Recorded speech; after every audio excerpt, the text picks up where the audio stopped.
guys, it's me, Alia, and I am so sorry that this video was late.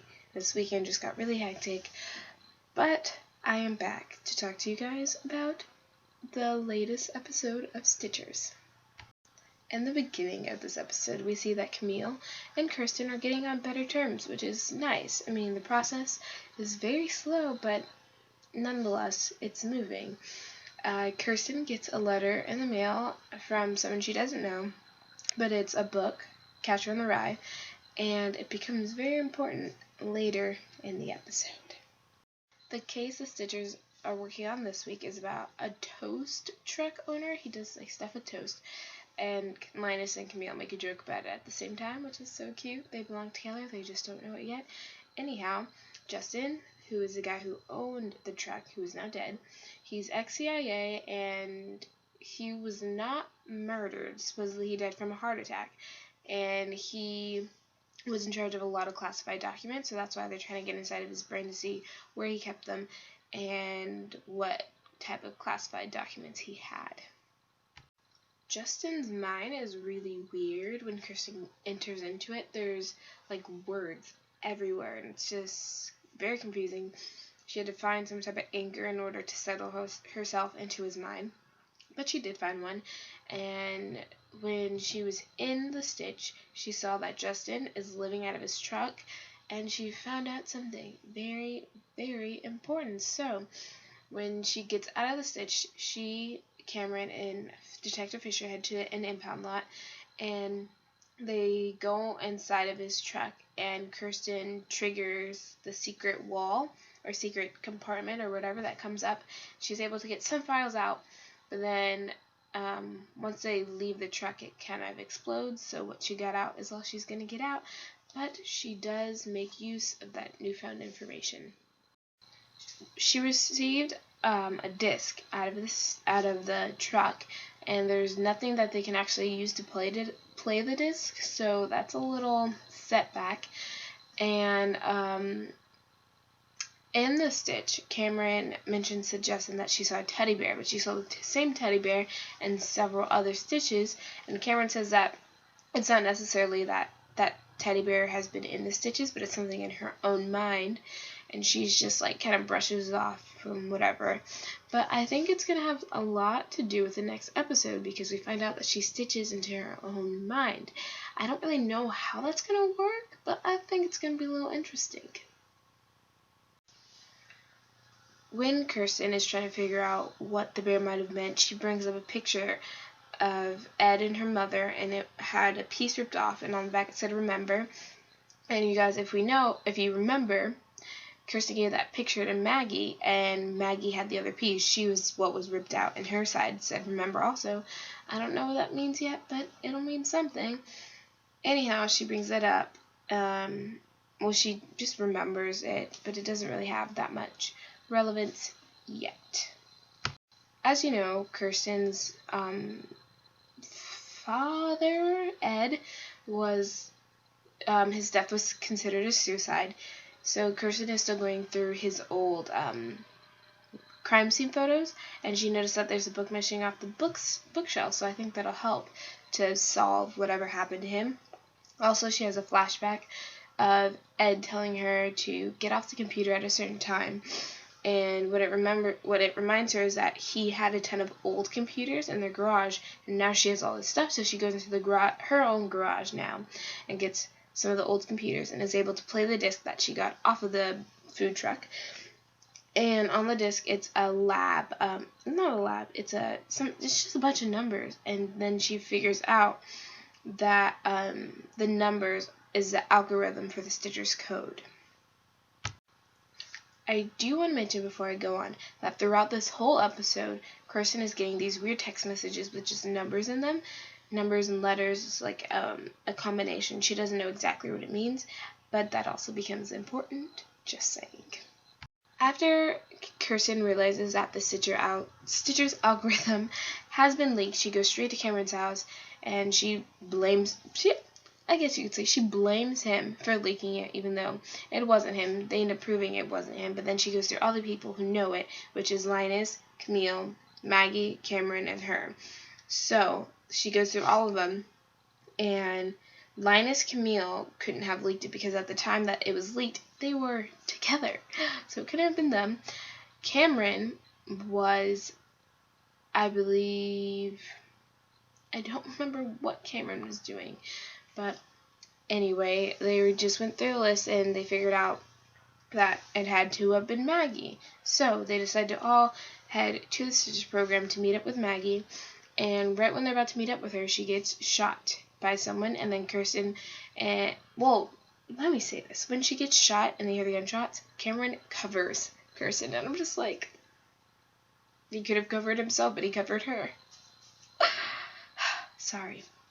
But after shots are fired, Kirsten runs after the shooter, and Cameron runs after her, and they don't end up catching the person, so they end up going back to Maggie. Maggie mentions how stupid that was, but the bullet only grazed her, so she's gonna survive, don't worry. When Maggie is getting stitched up, well, after she's stitched up, Kirsten then questions her about the algorithm leak, and it turns out that she was with the head of the Stitchers organization, I guess you could call it. His name is Leslie. She was having breakfast or brunch or whatever with him, so it wasn't her either. But then we still don't know who leaked it, but we'll figure it out. After questioning Maggie, Camille and Linus decide to have a little chit chat, and Camille tells Linus that she is done with him and everything, and Linus was like, well, why don't we be friends with benefits? And she's like, no, Linus, because you will always want something else. You won't be fine with just the benefits. You will eventually want a relationship. And then Kirsten gets into their conversation, and she comes to the conclusion that no one in the lab leaked it. She went through everyone in there, and everyone was actually doing something at the time. They all had an alibi. And so Cameron tells her to go back through the stitch mentally to see if she remembers anything. She remembered a girl with a butterfly tattoo around her wrist, and Cameron realized that that girl was Marta. So, you guys do remember 2 episodes ago, Marta woke up from her coma, and now she leaked the stitching algorithm. Realizing that Marta was the one who leaked the stitching algorithm, they all go after her and realize that no one has heard from her since she discharged herself from the hospital. And Kristen kind of tries to get a feel of how close Cameron and Marta were, and they were almost a couple, which kind of upsets me, but I know that Kirsten and Cameron will be together, so I don't have to worry. But Kirsten gets another weird text, and I can't remember how, but she connects it to her Catcher in the Rye book. So then she decodes the message, and it ends up saying that, sorry, one second. You are in danger, trust no one. And Kirsten replies, can you help me? And the person says yes. So now Kirsten has it in. I'm pretty sure at this time she knows that it's Marta, and she's just trying to get to see where Marta is coming from. So she does end up meeting with Marta, and during this time Cameron's looking for her to try to see what's going on. And Marta ends up taking Kirsten back to Kirsten's house, and first she turns on loud music, and then she checks her room for bugs, but Kirsten has like this app on her phone, so she knows that there are no bugs in her house. And Marta tells her to pack, that they're leaving because she's trying to keep her safe and all this stuff. And Kirsten calls Cameron so he can listen into what Marta is saying. And Marta's saying that she thinks that the Stitchers are evil, and she admits to being the one who tried to kill Maggie. And Kirsten lies to say that Maggie is almost dead so that Marta won't go back to try to kill her. And so Cameron heads over, realizing what's happening, and Camille calls Fisher because they don't know what Marta is capable of. Marta continues to ramble on about how the Stitchers people try to make her disappear, and how inserting the people's consciousness into a dead person's brain is just test runs for something even bigger. And honestly, guys, I think it could be true. I mean, Kirsten believes that they're trying to help people, but there could be so much more behind it that we're not even aware of. So, after Marta's rambling, Cameron, who is Bae, comes to the rescue, and Marta pulls a gun on him because she feels as she trusted him and he let her down. And she's just trying to be focused on protecting Kirsten because she believes that she and Kirsten are the only people who can out the Stitchers program for what they're really doing. And right after this whole thing happens, someone calls Marta on the phone and tells them that Kirsten will be safe and fine. And then Marta hangs up and she thanks Cameron for leaving the flowers in her hospital. And then the police are outside. You hear the sirens. And Cameron's telling Marta to put the gun down so that nothing will happen to her when she goes out. But she doesn't. She takes the gun outside and she shuts the door. And Kirsten tries to go after her, but Cameron stops her. And then you hear cops saying, put the gun down, and Marta doesn't. She just walks up to them, and then Cameron covers Kirsten again. And then you hear shots fired, and Marta pretty much dies. After Marta's death, Maggie comes to Kirsten's house, and she talks to her and Cameron, and she emphasizes how she does not want them to stitch into Marta's brain because she thinks it's only going to cause Cameron pain, and that it's not really necessary since she's already dead, and they know that she got the algorithm because she was a part of the Stitchers program. And Kirsten goes back to the Stitchers program with Cameron, and she tries to see if he's okay with Marta being dead, and he says that now he's okay and that he might miss her sometimes, but it just means that he feels something and he's happy with that. Maggie then, after everything happens, she then meets in a parking lot with the boss of the whole Stitchers program, organization. She meets up with Leslie, who is the boss, and we figured out that Leslie was the one who called Marta, and I'm still very confused on that connection. I don't know, but it's definitely sketchy. Leslie was also the one who killed Justin because he knew that he had some type of information and he didn't want it leaking, so he killed Justin so Justin wouldn't leak it. And he just mentions that no one can find out what the program is really designed to do, and I'm just like, what is it designed to do?